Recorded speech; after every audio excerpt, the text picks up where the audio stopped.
આજે શરૂઆત હું સેક્ટરથી જ કરીશ તો ડિફેન્સ કંપનીઓ પર એલારાનો એક રિપોર્ટ આવતો જોવા મળ્યો છે, જેમાં ખાસ કરીને તેમને HL અને BEL માટે તેમને ખરીદારીની સલાહ આપી છે. અગર HLના લક્ષ્યાંક પર નજર કરશો તો તેમને ₹5,465 પ્રતિ શેર કર્યા છે, ત્યાં જ BEL માટે તેમને ₹345 પ્રતિ શેરના તેમને લક્ષ્ય આપ્યા છે. ત્યાં ભારત ડાયનામિક્સ માટે તેઓ ખાસ કરીને એક્યુમ્યુલેટ કરવાની સલાહ આપી રહ્યા છે અને લક્ષ્યાંકના ફ્રન્ટ પર નજર કરશો તો તે ₹1300 પ્રતિ શેર છે અને ગાર્ડન રેજ શિપયાર્ડ માટે પણ એક્યુમ્યુલેટ કરવાની સલાહ છે અને અગર લક્ષ્યાંક પર નજર કરશો તો તે ₹1660 પ્રતિ શેર આપ્યા છે.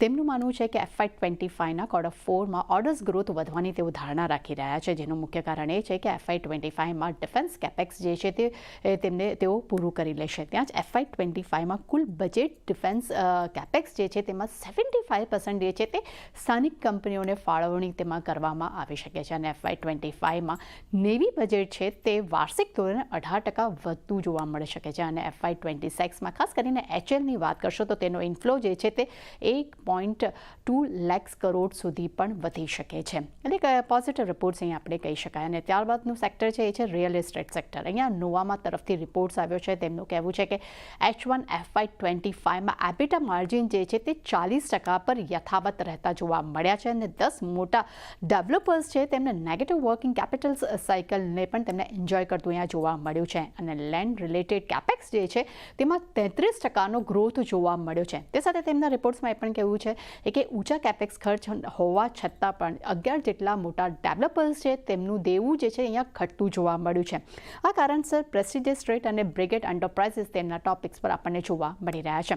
ત્યારબાદ શેર્સ પર નજર કરશો તો SBI કાર્ડ પર મોર્ગન સ્ટેનલી તરફથી આપણને ઇક્વલ વેટ રેટિંગ રિપોર્ટ આવતો જોવા મળ્યો છે. લક્ષ્યાંક તેમને ₹650 પ્રતિ શેર કર્યા છે. તેમનું માનવું છે કે કંપનીના નવેમ્બરમાં માર્કેટ શેર્સમાં 20%નો ઘટાડો જોવા મળ્યો છે, પરંતુ નવેમ્બરમાં ક્રેડિટ કાર્ડની સંખ્યા જે છે તેના માર્કેટ શેર્સમાં 18.7%નો વધારો થયો છે.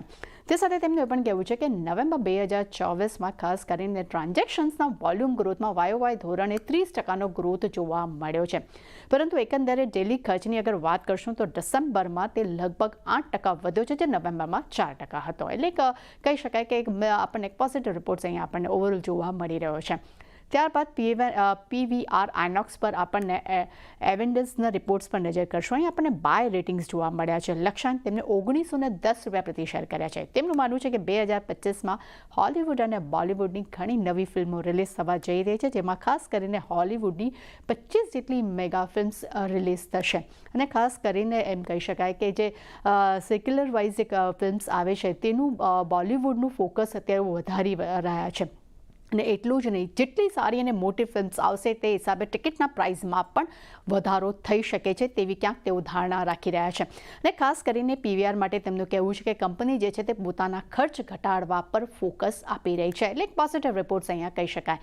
ITC પર એન્ટિકના રિપોર્ટ પર નજર કરશો. અહીં આપણને બાય રેટિંગ્સ જોવા મળ્યા છે. લક્ષ્યાંક તેમને ₹563 પ્રતિ શેર આપ્યા છે. તેમનું માનવું છે કે પડકારજનક માહોલની સામે પણ આ કંપનીની સ્થિતિ જે છે આપણને મજબૂત જોવા મળે છે અને ખાસ કરીને તેમના સિગરેટ બિઝનેસ અને પ્રીમિયમ FMCG પોર્ટફોલિયો તરફથી એક સપોર્ટ મળતો પણ જોવા મળ્યો છે અને હોટલ્સ અને એગ્રી બિઝનેસમાં પણ કંપનીનો સારો ગ્રોથ જોવા મળી શકે છે અને આવનારા સમયમાં કંપનીનો એક વધુ નફો જોવાની પણ તેઓ અપેક્ષા રાખી રહ્યા છે.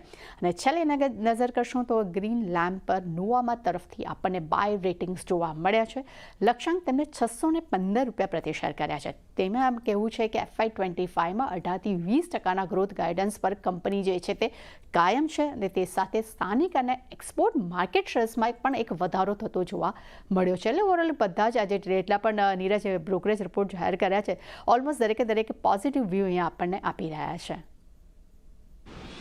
એટલે આભાર તૃપ્તિ, અમારી સાથે જોડાઈને આ સમગ્ર વિગત આપવા